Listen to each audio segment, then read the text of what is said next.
would like to begin by acknowledging the traditional custodians of the land on which I live and work, the Gundungurra land and people.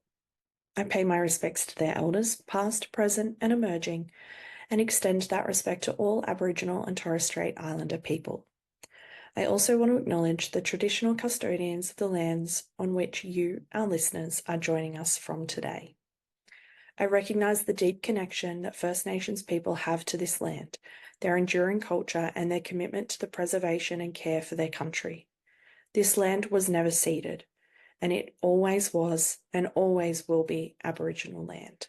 Welcome to Beyond the Surface. This is a space for conversations that sit at the edges of faith, identity, power, and recovery, especially for those of us who have been shaped, stretched, or harmed by fundamental religion or high control systems. Some episodes are personal, some are reflective, some are educational or curious, or quietly disruptive. All of them are grounded in lived experience and a deep respect for the complexity of leaving, questioning, and rebuilding meaning. We will be talking about religious trauma, various forms of abuse, cult dynamics, queerness, and recovery, not in neat answers, but in honest conversations. In listening to these conversations, some parts might be heavy or activating for you. Please take care of yourself while listening and feel free to pause or step away if you need to. I'm Sam, and I'm really glad that you're here with us. Welcome, Nicola. Thanks for joining me. My pleasure. Great to meet you, Sam. I'm really excited about this episode. I feel like it's been a little wild for us to get here, but I'm really excited. I like to start all of these episodes with just a bit of location grounding for people. So where in the world are you at? I am in San Diego, California, USA, on Kumeyaay country. Beautiful. I am coming from Gundungurra land in southern New South Wales in Australia. And I like to start these episodes with a big, broad, vague question. And I've had to start saying that beforehand because everybody goes, oh, that's very vague. It is intentionally vague, which is, tell us, where does your story start? I can see why people give you that response. Depends what story you want. Mm-hmm. This is a program about recovering from cultic abuse. Is that correct? Is that the main gist of it? Yes. Okay. But it's interesting because I know you and I both have worked a lot with trauma. And if you're talking about trauma, I think that starts way back when, as far as how you come into the world and what happens next. My cult adventures started after university in my early 20s, when I became a disciple of the Indian guru Bhagwan Sri Rajneesh, now known as Osho. And I guess they really continue, because they say that when you leave, it's not a thing that happens. And in my case, it certainly wasn't a thing that happened, because I didn't leave the cult initially. The cult kind of left me because it blew up in a lot of drama and criminal activity. But I still hadn't left it. But I was cast out of the commune that many, many thousands of us lived in Oregon, USA. And then there was this diaspora around the world, and that's what brought me to California. And it was only after that, in my own healing from that incredible shock, that I started to really come out and have a healing of that particular part of my life, which is still ongoing. Yeah. I've never heard someone describe it as a cult adventure, so that's a nice new terminology. But I imagine, I know a little bit about the group, and so I imagine adventure probably does feel like the most apt word for you. But take us back to post-university. I mean, I usually will ask some more childhood-based questions, and I'm going to sort of bring that in a particular way. But how did you land in the group that you did? I think you really need the context of the 1970s and the 60s that preceded them, because it was a very exciting time as far as new thinking and rebellion. And it was a great time to be young and feeling like you had the world ahead of you.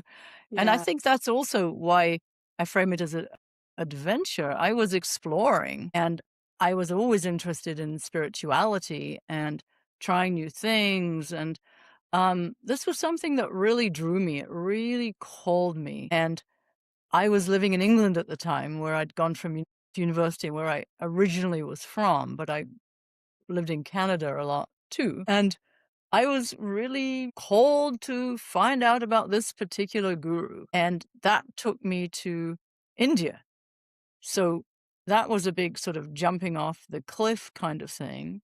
But it was an adventure. It was stepping into the unknown, and it was all about, taking risks and facing your fears, because at that time the human potential movement was really a big thing in psychology. And this particular guru at that moment in time had put together a combination of Eastern spirituality, which was fascinating to me, and Western psychotherapy, which at that time was kind of cutting edge stuff that we would certainly recoil at now if we go into those details. But for a young 20-something-year-old, going to that ashram and suddenly seeing what I didn't expect, which was thousands and thousands of really interesting people from all over the world. And I've always had a soft spot for international communities. It was an adventure. It's really interesting because I remember when I first learnt about the group, one of the biggest things that stood out to me was that there was like some really good strategy here, because it was beyond all religion, it was beyond race, it was beyond culture. It was kind of like, we look at other sort of like cultic groups and things like that, and they are quite niche, whereas this felt like, I imagine looking into it, it would have felt big and expansive at the time. It was. And there were certain benefits from that for someone who'd grown up in a fairly rigid Anglo culture and was suddenly doing all these cathartic groups. Did I mention they were naked? I was going to get to that, Nicola. I was going to Quite an ease people in. expansion, but it's very interesting in looking at cults. I'm a psychotherapist now, and Yeah. I don't put myself out there as a cult therapist, but it just so happens that people from cults either find me, or there's a vast amount of the population have been in cults. I think those are both kind of true. But I found it absolutely fascinating to see how thought systems evolve and are influenced, and how indoctrination happens, whether you're talking about sort of an orthodox Christian patriarchal rigid cult or a wild free sex Indian guru cult. Of course we thought we were beyond indoctrination, and I'm sure many other people have that experience too. Because our belief system was about questioning things. It wasn't one of these things where you didn't question. You were supposed to sort of explore and ask questions, and except, of course, you weren't really. So the double think, the hypocrisy, no, you couldn't actually challenge the guru himself. And yes, he said he was really empowering women, which I think is also unusual in cults. And women did run a lot of the commune and a lot of the departments. However, he was at the top. And was that really empowering women? I mean, there's a lot of interesting questions and a lot of similarities, I think, in the whole indoctrination process, but regardless of where you're coming from. Yeah.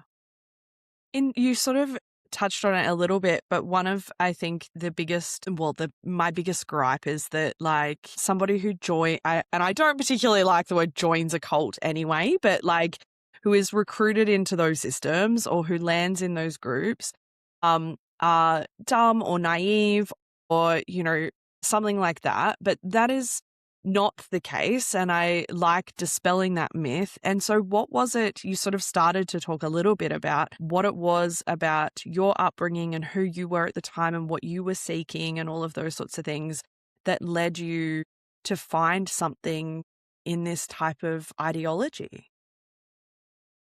Well, I'd say idealism is a Mm. key thing. And I think that's true for many joiners. And I think it's also really important to make the point that I joined. My experience is so different from a second generation or a third generation person who didn't make that choice or who was born in, very, very different experience. But I chose this, and my idealism was very much that I wanted to do the best thing, and I felt that goodness and love and spirit were really important values that I wanted to enhance in my life. And that relates to my upbringing in that my parents were atheists and they weren't the least bit interested in spirit. And so if you're talking about rebellion, there was a rebellion against that. And in fact, my parents, curiously enough, sent me to a convent school where I boarded. I was a weekly boarder throughout high school. And I loved it. You always hear these horror convent stories, but this was a pretty benign place. There were nuns who were committed to social justice and education, the Sacred Heart nuns. But they would have things like meditative prayer days where you just had silence for a couple of days. And all my classmates would rail about what BS this was. And I just loved it. But so I was curious, and I thought if people, this thing that I thought was the biggest love, the most everything, people had this word for, which was God, which I didn't particularly relate to, but it seemed like, well, if you've got to call it something, I guess that's okay. But I didn't see what it had to do with a religion where there were intermediaries. I didn't see what the priest had to do with anything because the nuns seemed to really defer to the priest. And I never liked that. I sort of thought in the ethos of the time, well, it's within me. Whatever truth there is within me. And I need to find that. And so the Rajneesh philosophy was very much supporting that, saying, yes, there's all kinds of religions, and you can find the truth within various religions, but don't be fooled by the human beings and don't be fooled by the structures. You just want the essential experience. And they really supported individual experience, sort of the mystical aspect. And that I was gung-ho for. I just loved mysticism. I still do, really, like this being immersed in the experience. So like most cults, I agree with you. You don't, of course you didn't join a cult. Come Yeah. on. Yeah. But and maybe it's not a cult at the time you join either. Mhm. It's a very interesting term. But this particular group didn't believe in belief systems. They said, we are the rebels. We are questioning authority. We're questioning the status quo. We're questioning religions. The guru loved to be outrageous and shock people with what he said. So that fit for me. So it was really, really inconceivable that I would be receiving an indoctrination when I'm thinking I'm receiving a complete wash from all the indoctrination of my life. Yeah. Yeah. And you're right, like, yes, to sort of say like nobody joins a cult is sort of like ludicrous, but people join groups and they join, belief systems and all sorts of different things. And so, like, to sort of expand on what you were just talking about, what did you think you were joining at the time? Like when you got to India, when you went to that commune for the first time, what did you think you were a part of? I thought I was part of a pathway to inner experience, to a depth of inner experience that required an act of trust to really go deeply into. And I understood that this whole idea of a guru was really an Eastern thing, which is that there was some way that if you participated in that guru-disciple relationship with somebody who didn't think that they were a guru, or somebody who really respected and reflected who you were, they weren't in it for the ego, that was a way for greater expansion, understanding. And I'm trying to say this in avoiding the word enlightenment, but that was the word that was used. And I still don't really know what that is, but at the time, I wasn't that interested in what that was either. There just seemed to be a path to being better, to being more, to living more joyously, to living more fully, to living more totally. And when I came to that ashram in India, it was so vital and so alive. It really felt like this is happening. This is the real thing. And though, I mean, I had really chosen to do this before I got there, not expecting that the thousands of people would be an influence. But in retrospect, that was, in the end, maybe a bigger influence than the guru. Meeting all these people, and they were so exciting, and we were young, and there was great music and great dancing and a lot of ecstatic states. It felt a lot better than the world of my parents, which was particularly sort of post-war, rigid and depressed, and all they cared about, it's from my adolescent perspective, was security and trying to not go through the depression again and having money. And that's what they wanted for their kids, which now as an adult, I totally understand. Of course we want that for our kids. We want them to Yeah. do better than we're doing. But as a kid, it was like, no, what about making the world a better place? What about more love for humanity? No, this is, if I really focus on the most exciting thing that my heart is called to, and the methods that are being presented as ways I can be more alive and more human and more open and face my fears, I'm doing something that is better, not just for me, but I mean, this sounds so egotistic to say it, but we really thought we were doing something for humanity. Yeah. I mean, I think said every cult ever, right? Which is that they think that they're Yeah, doing something great for humanity. exactly. But like, it's like, take me back to that moment of like thousands of people. And I know that we talk about community and as a sense of belonging and being a part of those groups as being one of the core reasons why so many of us potentially stay in those groups far longer than we either might want to or that we might have thought that we would have. And, I talk a lot about group-based coercive control and how that sideways control makes a big difference as well, as opposed to, the top down. How do you feel about, like, how do you remember being in that community? I felt like the little kid. So I was like 23 or thereabouts, and the demographic was a little bit older. It was more like 25 to 30. And when you're just 22, 23, and you're looking up at 30-year-olds, they're pretty impressive.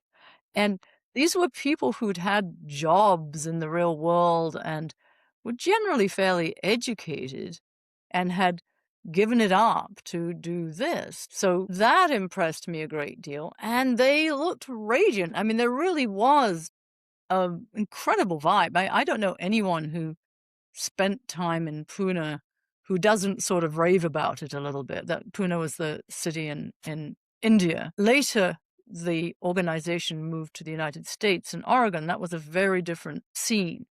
But Yeah. about the peer pressure, I remember at the time, hearing about cults because Jonestown had gone on and we talked about cults and people would say, oh, you're influenced by other people, or that was, I knew that was an aspect of cultdom. And I would have just, laughed that off because my feeling was I'm there for the guru. This is about my relationship to the guru. Just so happens these other 10, 20,000 people have their own relationship to the guru too, but it really was like a triangulation. We were there because of our shared love. And it was only over time and over years that I have come to see more and more what those peer relationships were. And especially in Oregon after the guru left and realizing, oh, well, it's still a pretty good place. Oh, we're still a pretty cool community. We have something going here. And then later as a psychotherapist, looking at the relation group behaviors and how subtle that is, that of course we want to belong. There's all these tribal instincts going on that make a lot of sense that I really didn't see at the time. Yeah. You mentioned that it was always about your relationship to the guru, and I will often ask, this type of question, particularly for, those who come from evangelical kind of spaces, which is, what did you feel like your relationship to the guru was? It's a little one-way, Sam. Just slightly. But he was an extraordinary person, and that's something also I think most of the people I talk to who have met him have had very similar experiences, in that he would look in your eyes and you would feel like absolutely seen, that, oh my God, this guy can see everything going on in me. And he was very, very gentle with me. Like, he talked very softly with this very loving. He had a very sort of feminine presence. And it felt like he was channeling love. Intellectually, I wasn't there for a relationship with a guru. I was there for a relationship with the divine. And this was a way for me to get closer to help me. And the whole cult thing was about surrender, that if you were a disciple, you had to surrender. And, I really didn't like that initially. It's like, yuck, who wants to surrender to someone? And I had to sort of do these intellectual somersaults of, no, I'm not actually surrendering to someone. I'm surrendering to the divine. And this someone is just an instrument to help me get there. The whole thing relied on my trusting that that was true. And then all those other people, I looked around and would see, well, they're so devoted. That made it a lot easier to get into. And then the therapy groups that we did were really designed to make that so.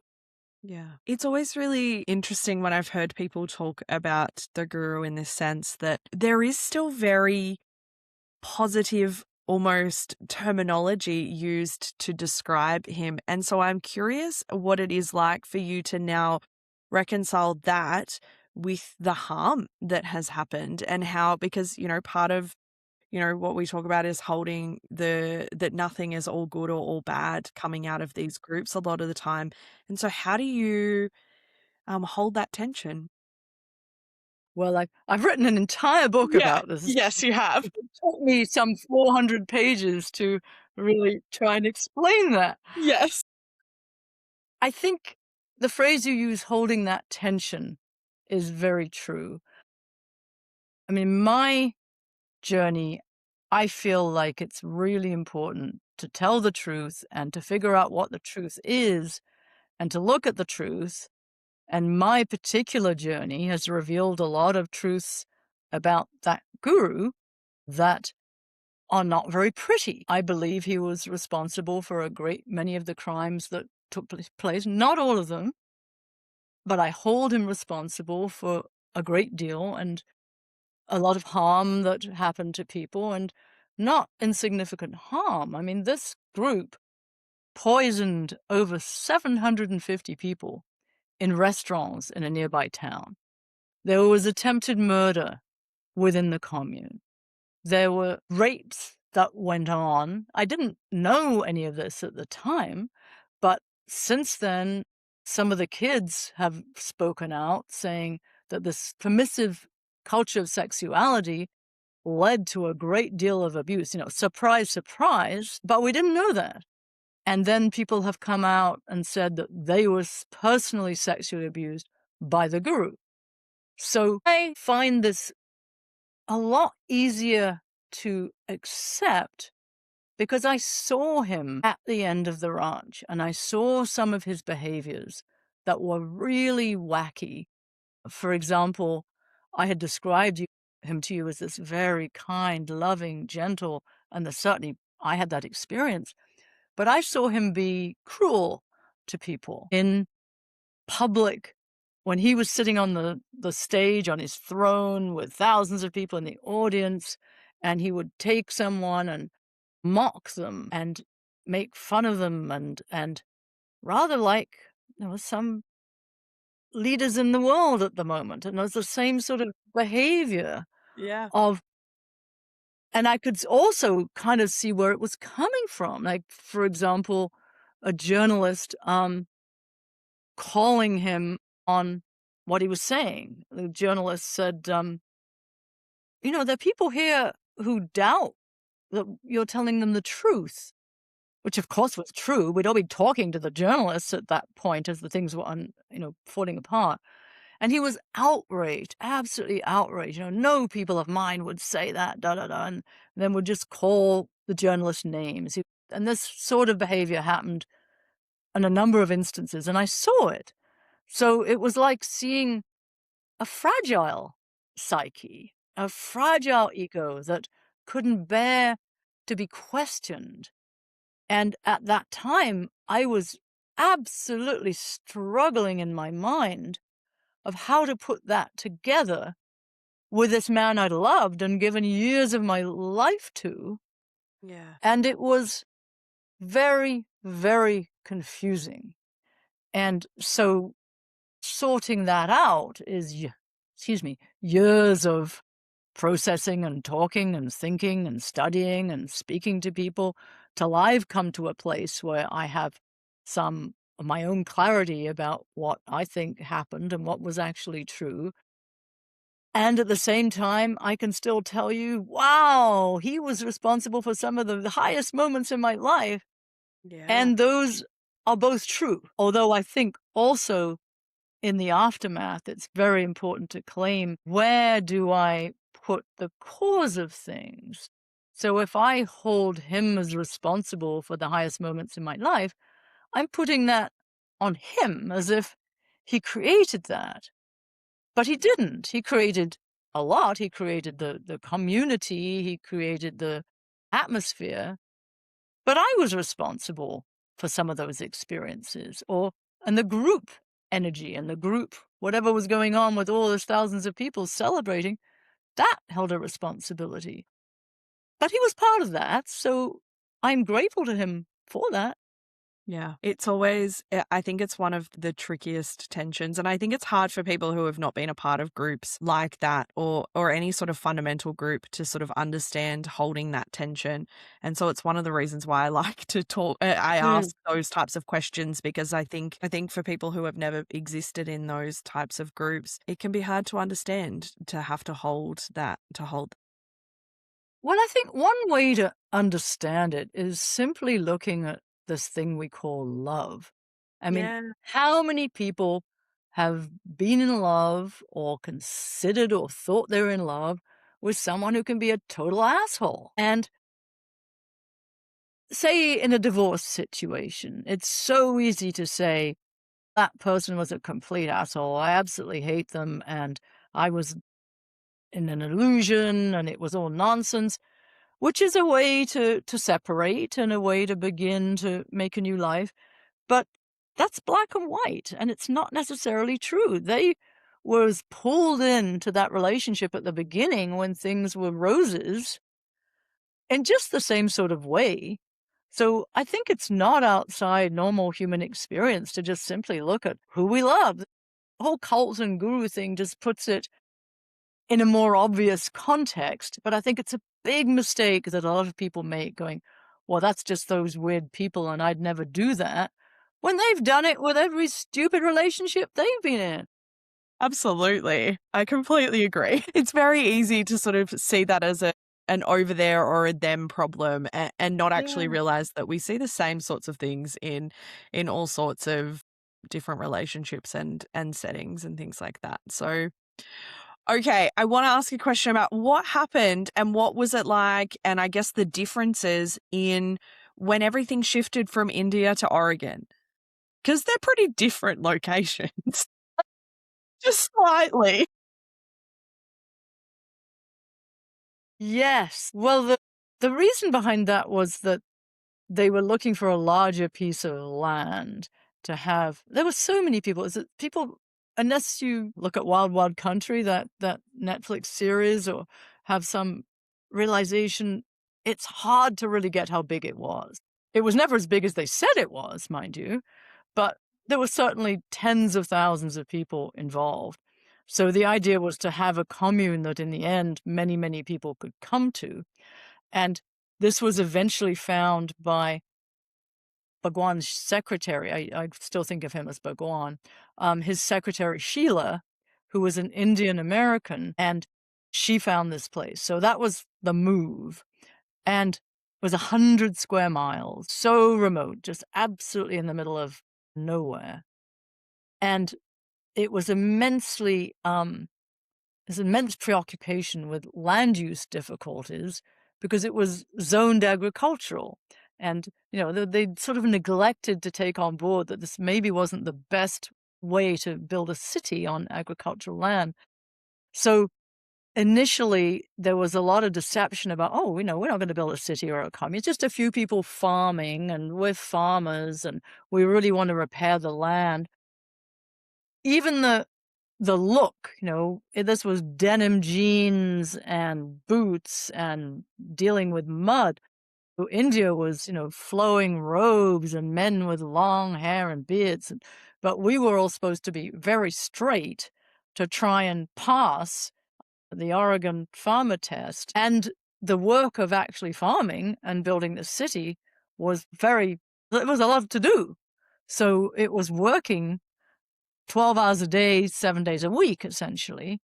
And in India, there were people who worked, but I was not one of them. I went as an outsider. I was a visitor. I was doing the therapy groups we were all required to do, but I could come and go, and it was fun. And Oregon, it was work, and the work was also enjoyable for a lot of us because it was great fun building a city, especially when you didn't know what the heck you were doing and you'd be put in charge of things. And Nicola, you're going to have to change the sheet metal on the front of this enormous building. Go figure out how to do it. Or how are we going to do the sewer and water and irrigation system? And let's figure it out. And those sorts of things, those sorts of challenges. So it was a very different culture. And I felt like I was building my city, that it was for my future and my people. Of course, I didn't get paid. You would get paid to do your own garden shed. Yeah.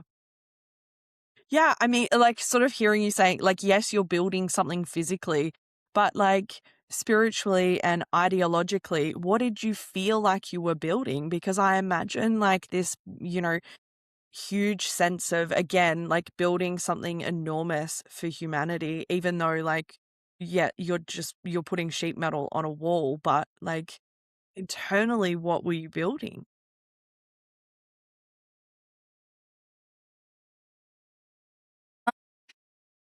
Well, there was a lot of trust involved because the drive was to build this place that people would come to and have a flowering of themselves.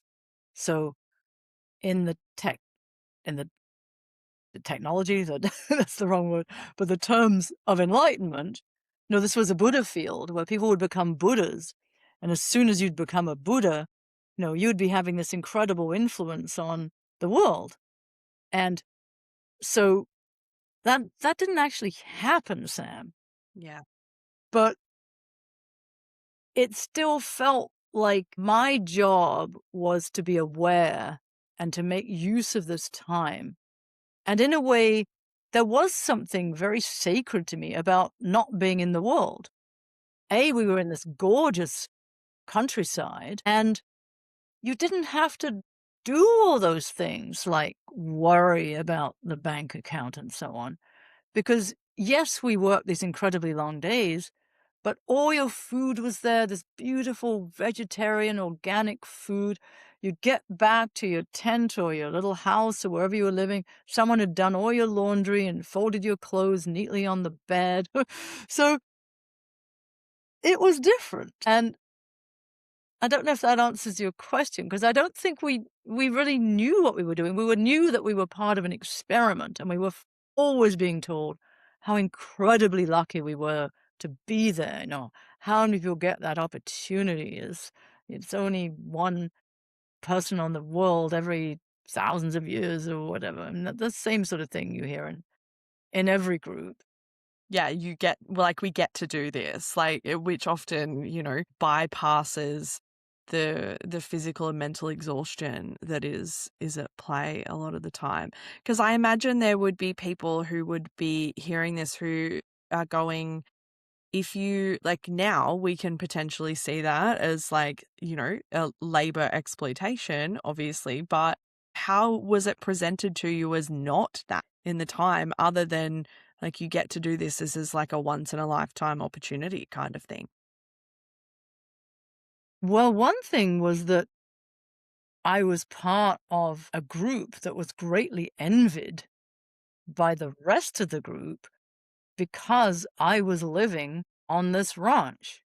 Yeah. And there were people all over the world who would give anything to be there because I was near the guru. So the guru was living there. So even though initially we didn't see him at all, and then we just saw him as he drove through, he was in silence for the first few years, it still felt like, oh, there's a real privilege to being in proximity. I mean, I'd wake up in the morning and I could hear the peacocks that he had in his garden. It's like, I'm living that close. And then I got to see him now and again and do some work with that met. I went out with him on a boat at one time, or just these things that just felt, I'm so lucky. So that's one way. And I was invited to go. You didn't, no, you, You didn't just rock up. You didn't just rock up there. no. Yeah. And if you did, then you'd have to go through pay and be in classes or whatever the visitor program was. But I happened to be living in Canada and then in the United States when it was happening. So I was lucky to be called to the ranch. And so the opposite is also true, that the fear of being kicked out was immense. And did you see that happening? Did you see people getting kicked out? There were some odd disappearances. Very That nice way to put it, Nicola. Someone was there and then they weren't there, and we'd be saying, "Well, whatever happened? Where did he go? What happened?" 'Cause so some people left, and I don't know if they were kicked out or they left voluntarily, some of each. But if you were in trouble, if you were doing something like being negative, for example, which is the greatest sin, then you were told, "Hey, you're free to leave, go."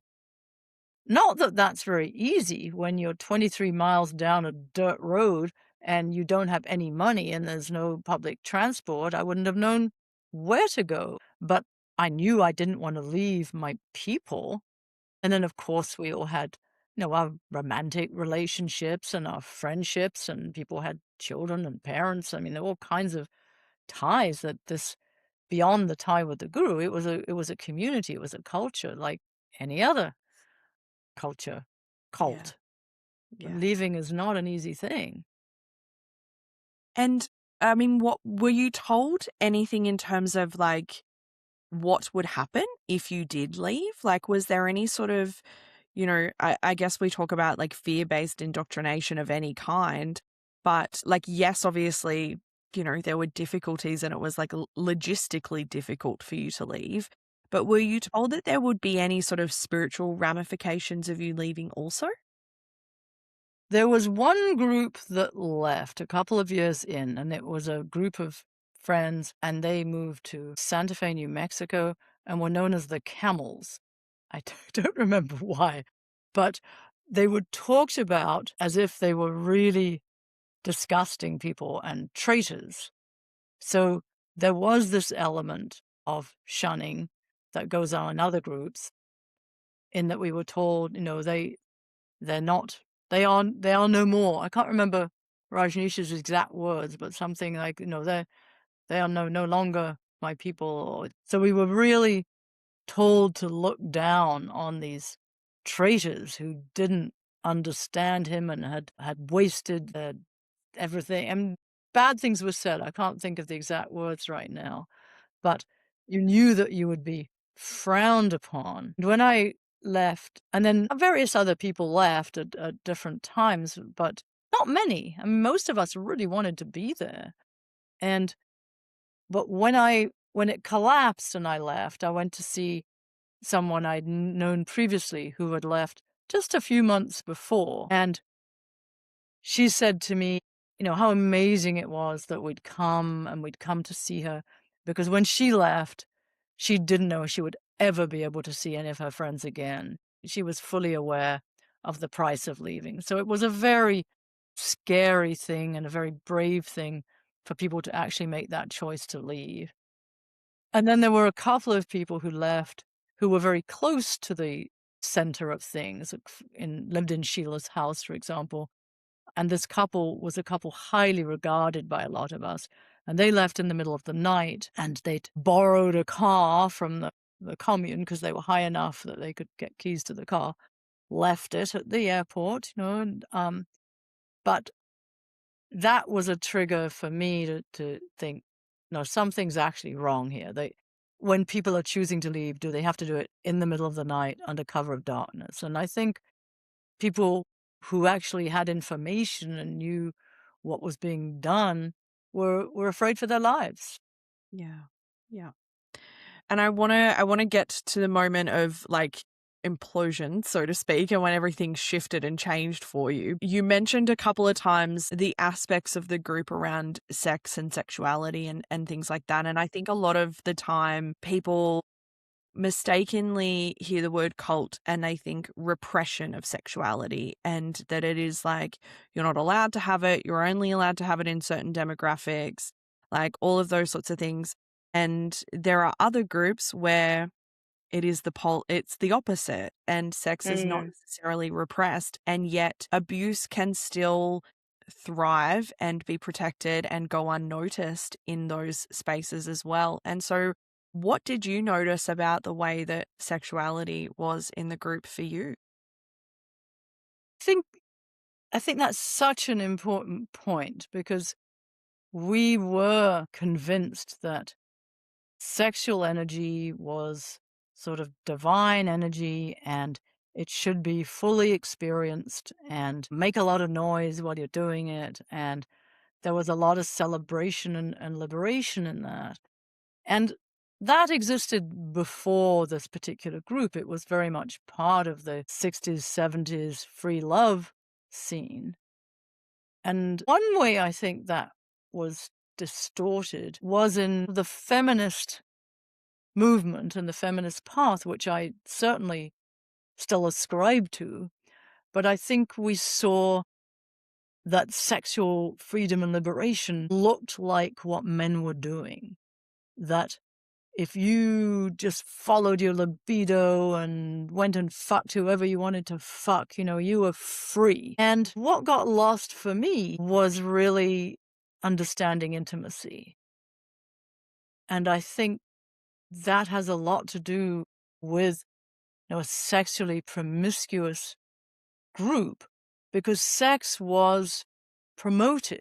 And I think one thing that occurred to me is that this was a way to give people kind of a drug to get high on, that would take care of a great deal of their energy, that they wouldn't be looking to go and do something else or fulfill creativity elsewhere. Because the sex drive is so strong. And if you're surrounded by a lot of very attractive people with lots of possibilities, there's an appeal to that. And the niceness of it to me was that it was a very safe group, that I cared a lot about the people in this community.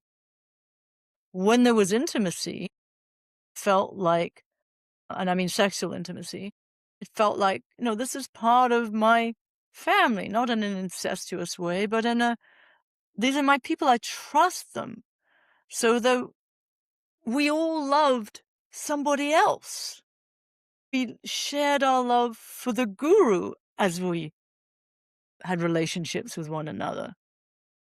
And then there's the impact on the kids, and Rajneesh said some pretty awful things that have been given some airtime on social media recently about bringing up children, which he had no experience of. But he would say, I remember this was back in India, I think, because that was when he was doing most of his talking, that it's great for children to see their parents have sex. That they will learn that it's a natural thing and this is nothing to be afraid of. And he was not unique in that. There was a thinking at the time that was used in different school. Summerhill was an experiential school in the UK. Not that they were saying they should watch people have sex, but that the idea was that the way that their parents had been conditioned to fear and repress it was not the way to go. This was the pendulum going another way. So that didn't work out so well. And then the idea that there would be underage kids having sex and experimenting, that has led to a lot of damaged lives. Yeah. And then the LGBTQ community. One thing about Rajneesh is he always said the opposite of whatever he said. So he couldn't really be accused of, oh, well, you're saying that. That's what we believe. Because he'd say, oh, my words are only to mess up your mind so that you can have a full experience of, I'm not putting it very eloquently, but that the mind was not the way to go. That was the experience was the way to go, and the words were to confuse our minds and challenge us, and to say things that, when we felt upset about them, was an opportunity to look at ourselves and where our attachments were. So he had said positive things about homosexuality, and then much later on, he said some pretty nasty things. So if you were gay in that community, what did you make of that? It was very confusing.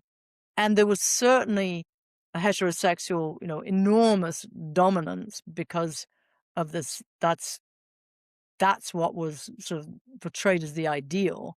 Yeah. But I know some gay men who found their way within that, and they were out and seemed pretty happy. Women, not so much, because that never got the light of day. But Yeah. there were many people doing many things, and you'd have to ask them what their experience was. But there were lots of ways sexuality could be manipulated and be harmful to people. Yeah.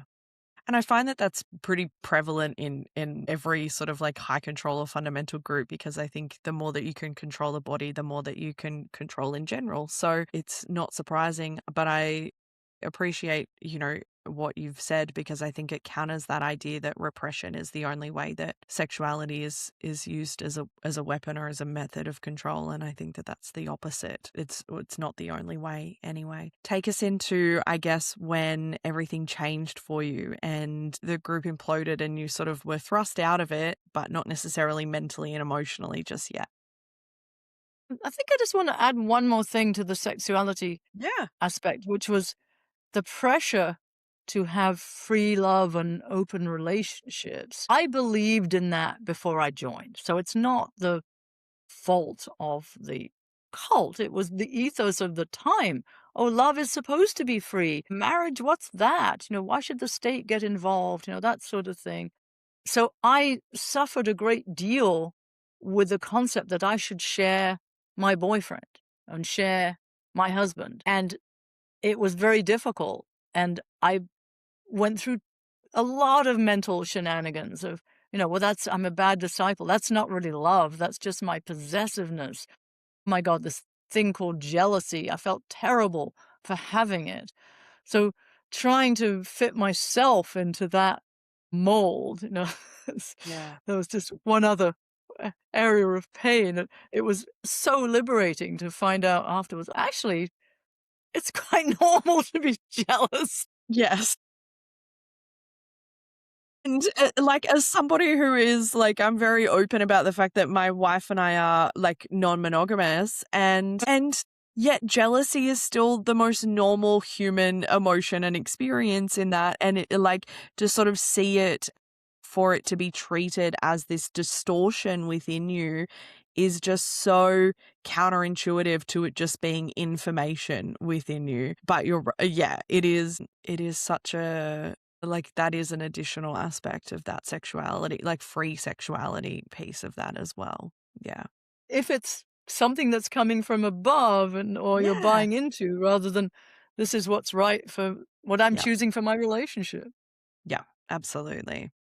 Okay, so your next question was about Yes. how did it fall apart? Yeah, and what it was like for you personally when that was all happening, because I know that, people can do a quick Google search and they'll find all of the information about what happened, or they can, like you said, watch the documentary on Netflix. But what was it like for you? It was absolutely devastating. Yeah. So in these 4 years that I lived in Oregon, the commune was there for 4.5, maybe 5. We were constantly in kinds of litigation and struggling and trying to fight for our right to survive and to keep our buildings and fighting court injunctions. I mean, there's all sorts of stuff going on that I think the Netflix series explains very well. The first sign things were really wrong was when several thousand, like 3,000 homeless people came to live with us that we had invited to come from all over the country on buses, promising a home. And suddenly, this largely white middle class, certainly there were Indians there too, and it wasn't completely white, but it was majority white, was suddenly had even more people from different street gangs and largely black, largely male, um, living with us. So it was a bit of a shock to our community. Some people made friends and welcomed this, but mostly the homeless were kept apart and had a separate cafeteria. But it was weird. And this cult had never been good on social justice. The guru used to really knock Mother Teresa and it was all about, no, you just need to focus on yourself. That's the best way to help the world is by your evolution.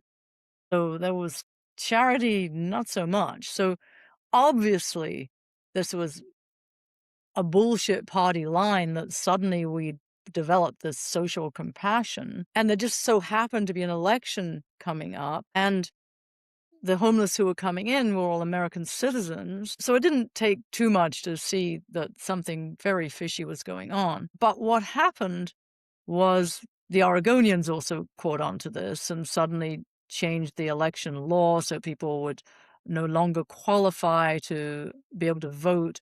And this was a very important election to maintain our incorporation or to disincorporate the city, which might mean we'd have to take our buildings down.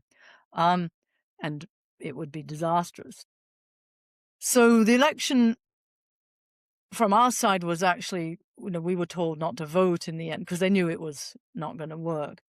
But what happened was the homeless, whom we called the share home because they were sharing a home, was suddenly kicked out. And this was absolutely heartbreaking to see because it was just so wrong and cruel. And people who'd come, and some of them had mingled, a lot hadn't. I mean, there were a lot of really seriously mentally ill people and some violent folks, but some of them were very glad to be there, and they'd gotten medical attention, they'd gotten jacket, but they'd been promised a home. And to be at this group event where Sheila was at the front on the microphone saying, "You get to the back, go take him out. They go, they go, they go." And some of her thugs, were dragging people out. And these people were screaming and crying. And there were women there too. And I just went, oh my God, something cracked inside me in that moment. I knew it was wrong. And I was in no position to say anything. I wouldn't have known what to say. But even the people who drove the buses to take some of the homeless out, not all of them, a few stayed, they said they were terrified because if you said, "I'm not doing this, this is wrong," they'd just be told, "Okay, you join the bus. You're going out too." So the threat of expulsion felt very, very real. But that was the first, really obvious sign that something really weird was going on.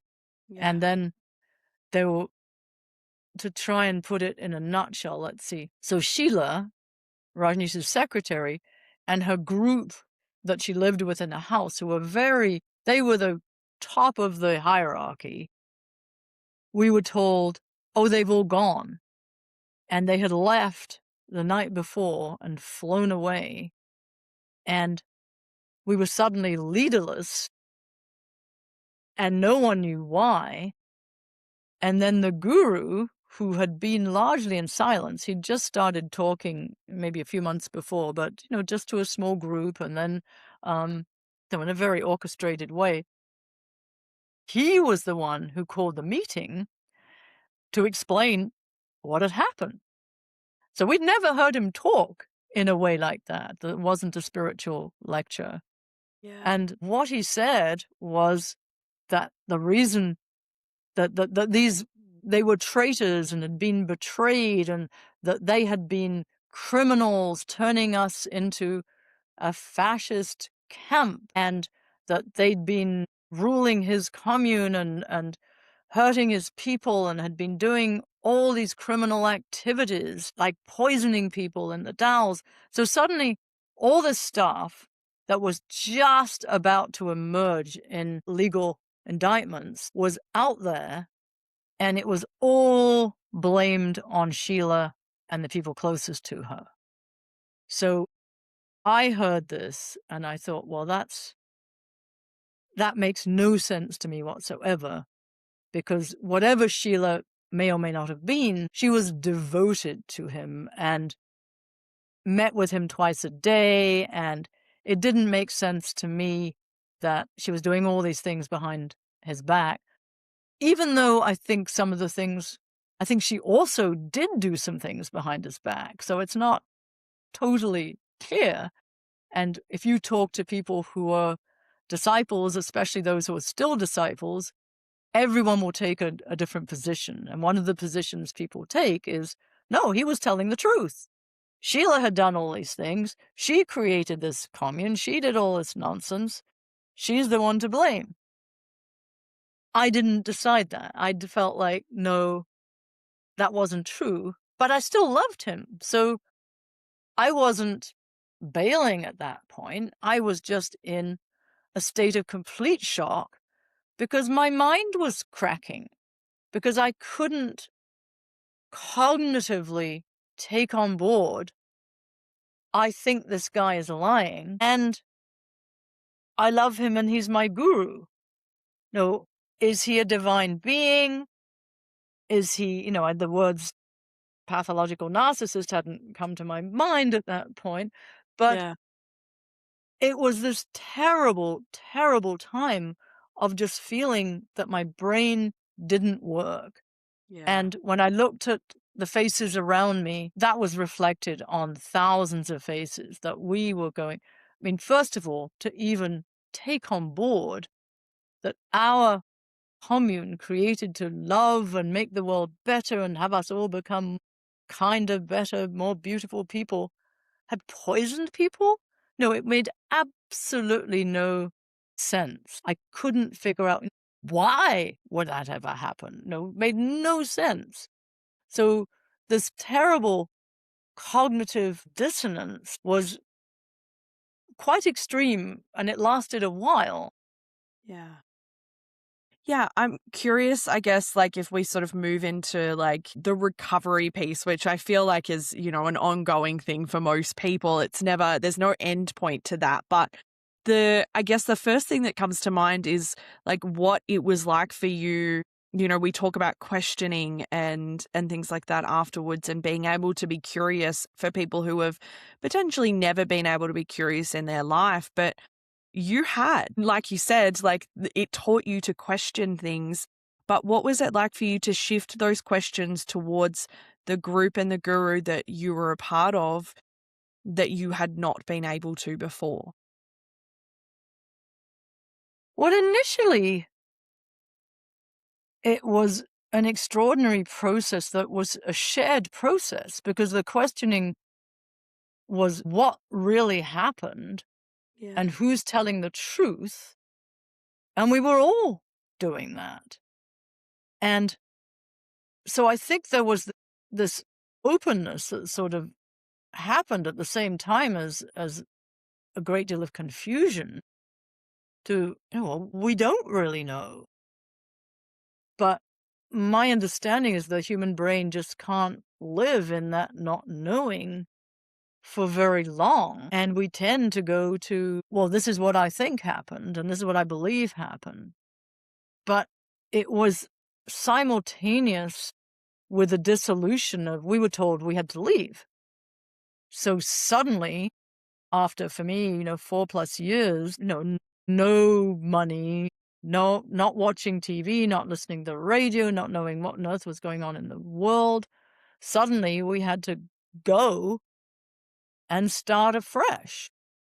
So all these people in this sort of brain fog state we were in, also terrified of the outside world, feeling we were hated, which I think a lot of Oregonians had good reason to hate us, but everyone was watching the news and seeing what was going on. So it wasn't like, you could go out and get a job and say, oh, I came from that cult. That wasn't going to go down too well. Suddenly we were homeless and broke. And I was homeless, on the beach in San Diego going, where do I start? How do I begin my life at 30 something when my brain is so fragile at the moment? But we were lucky in that we did have one another because so many people left at the same time. So there was an enormous peer support. And the peer support at that time was about how do we get somewhere to live? How do we earn money? How do you start a bank account? How do you get a credit card? That was one of the hardest things ever. That was the focus rather than, well, what do you think of the guru and what was true and what wasn't? Because you got to have a sort of shelter and food before you start trying to sort that out. Yeah.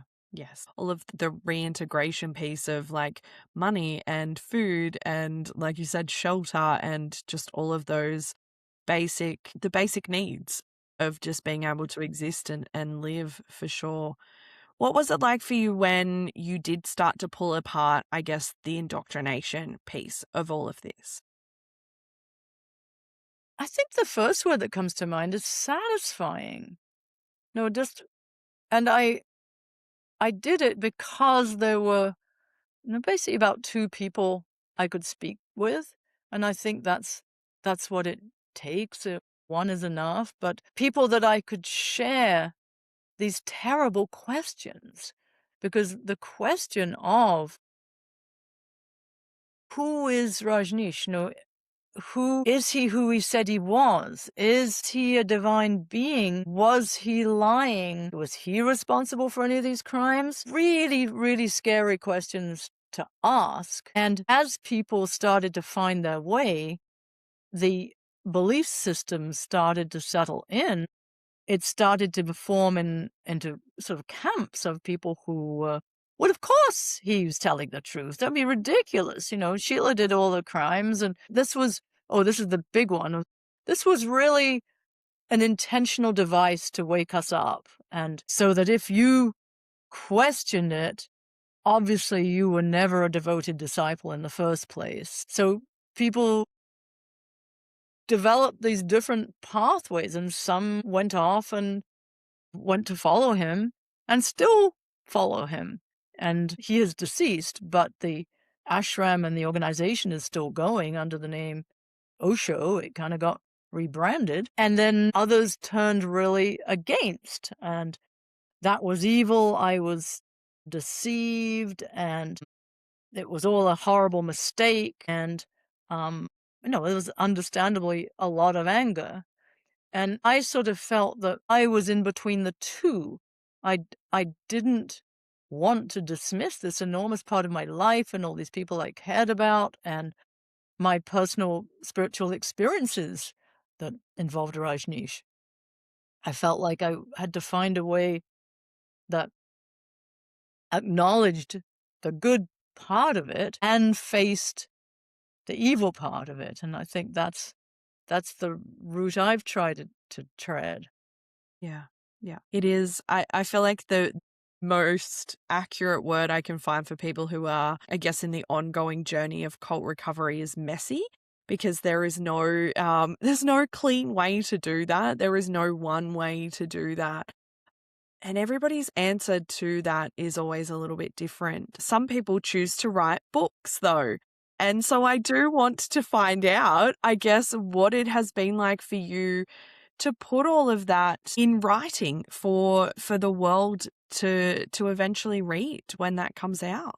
I've always wanted to be a writer, and it was one of the things on the commune. I felt that my creativity virtually had no outlet except through just doing the work as beautifully as I could, which was actually quite a good lesson to learn. But I did write one play to train people how to use the trash system, the recycling system. That was my one moment of creativity. Other people were given jobs that fit, if you were a journalist and you were put in charge of the paper, you would not have that problem. But for me, it's like, no, I didn't feel I got seen in who I really could be. So I've always had that yearning to write.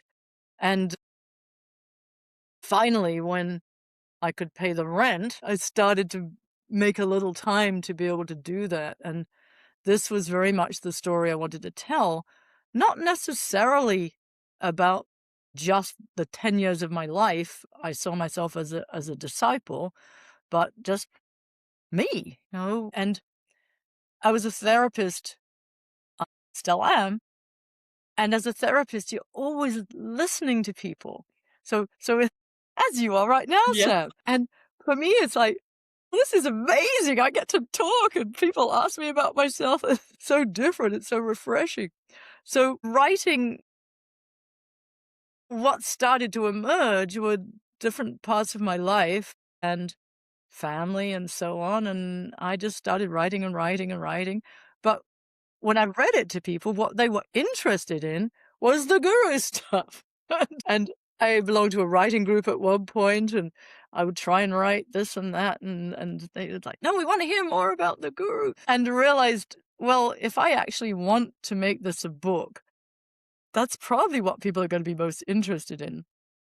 So I started to focus on that. And when you're writing memoir, it's really important to not go all over the place, but to try and stay focused. So I do write about experiences outside the guru, but they're all under the rubric of my spiritual journey, essentially, and what took me there and what took me out of it. And it's been a wonderful, another adventure, a writing adventure, and a trying to tell the truth adventure. And in the process of it, I don't see it as therapeutic writing, in that I feel that, thank goodness, there's enough years of distance that a lot of what I'm writing about, I feel that there's been quite a lot of peace made. And yet, when you write about it, it stirs up more and more and more, and you have to go into another layer and another layer and another layer. So it was really making friends with this young girl and seeing her sort of going through life in her naive, idealistic way. And instead of having shame about it, which I certainly have had of some of the decisions I've made, making peace with it. And I think that's also something I have to offer is, there was nothing wrong with trying to be idealistic. There was nothing wrong with following the path that looked like it was going to make the world a better place. So coming to terms with that has been a lovely and unexpected part of the writing journey. Yeah, that's beautiful. I want to finish with two questions, but and this is sort of one that I ask a lot of people, which is, how do you view spirituality now? I'm actually giving a presentation at the International Cultic Studies Association conference this year on reclaiming spirituality after cult indoctrination.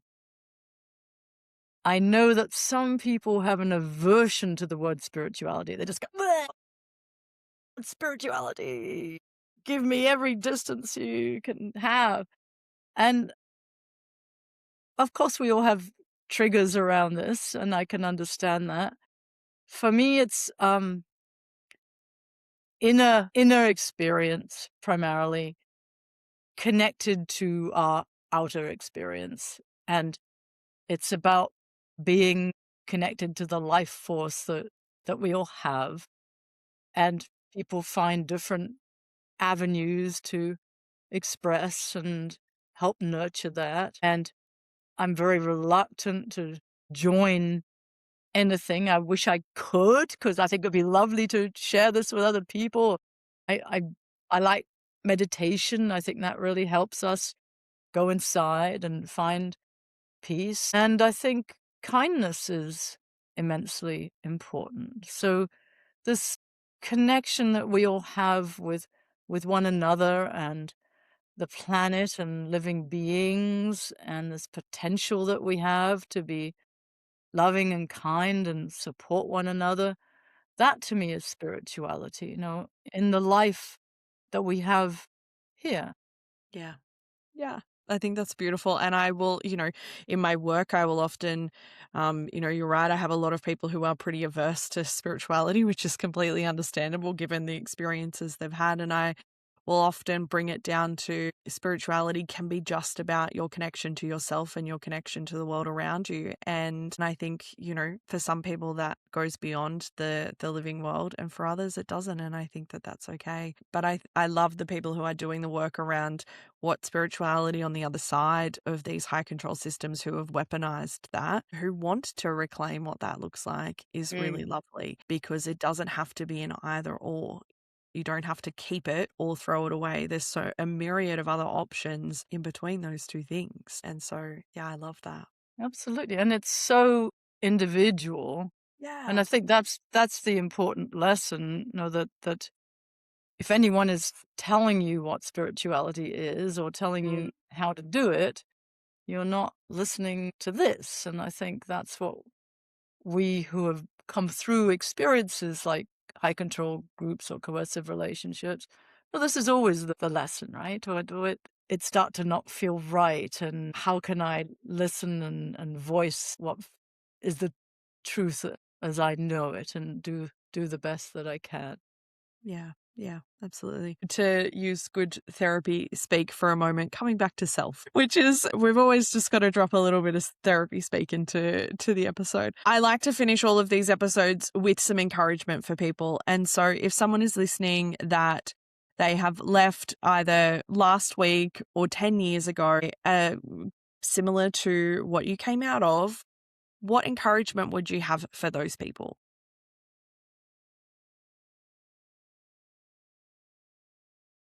I mostly want to say it gets better. And of course, I can't promise that it does. Yeah. But I think it's just such a big world, Sam. There are so many good people. And even though I think in today's political landscape, it can be enormously depressing. You can look at all kinds of abuse being repeated, and those who've had traumatic experiences of many different kinds are feeling that are not going to get much support from society these days. And that's true. There's a lot of evil stuff going down. There's a lot of people getting hurt. But I still have a lot of faith in kindness and humanity. And the more I've been involved in the ex-cult community, the more impressed I've been about what lovely people there are. And it's been just great fun meeting them.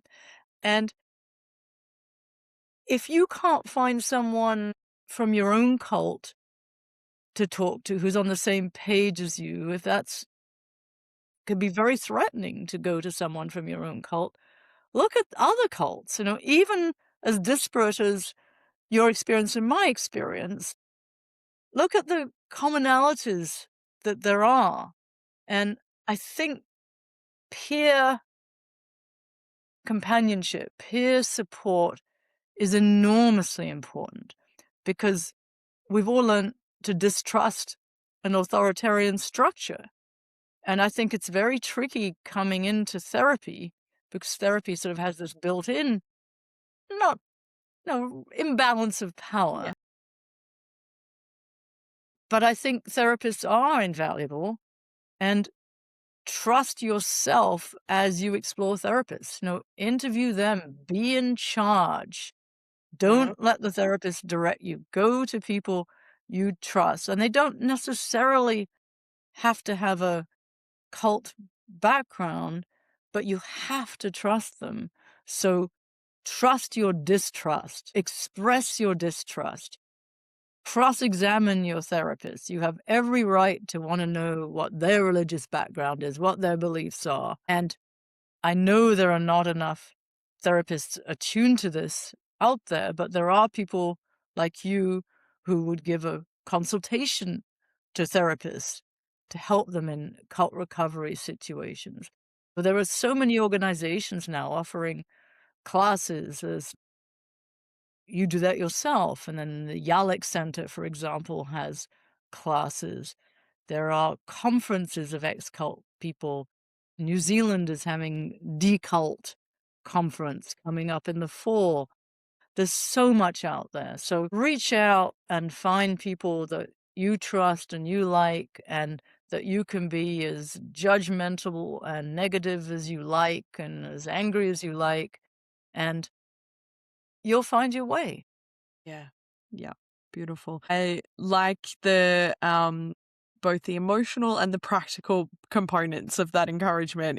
I think it's, they're the two sides that people need. They need to feel seen, but they also need to be supported logistically and practically and cognitively as well. And so I love that. Absolutely. And that's one thing I think we failed at a great deal is the practical resources. If people could have jobs and supportive environments, for example, that would help a lot. And let me mention books. Yes. Yes. So I'm reading Tia Leving's I Belong to Me at the moment. Fabulous. Really lovely, lovely book. And Yeah. she's a lovely person to follow on Instagram and so on. Sure And is. there's so many books and people like that. And here's a little plug for mine too. Yes, sure, it's yours. Beautiful. A Slice of Orange. It's coming out in December, and I checked on Australian Amazon, and it is out there for pre-order. Beautiful. And you can see here, no, I wanted this figure. There's a dancing, orange skirted young me on the cover, and then you can see the thorn starting to come in and entangle her skirt, and then the community is represented there. So this was sort of everything I felt like I wanted to say. Slice of orange, loving and leaving the Osho Rajneesh cult. And I have a website to nicolaranson.org, and if you sign up for my newsletter, I'll send you my 10 tips for cult recovery.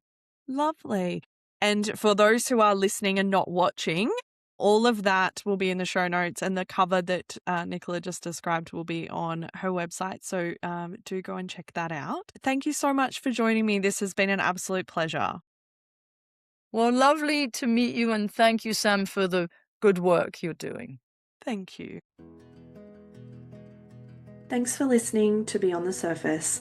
If this episode resonated, challenged you, or named something you've struggled to put words to, I'm really glad you found your way here. You'll find ways to connect, learn more, and explore further in the show notes. As always, you are good, you have always been good, and your story matters always.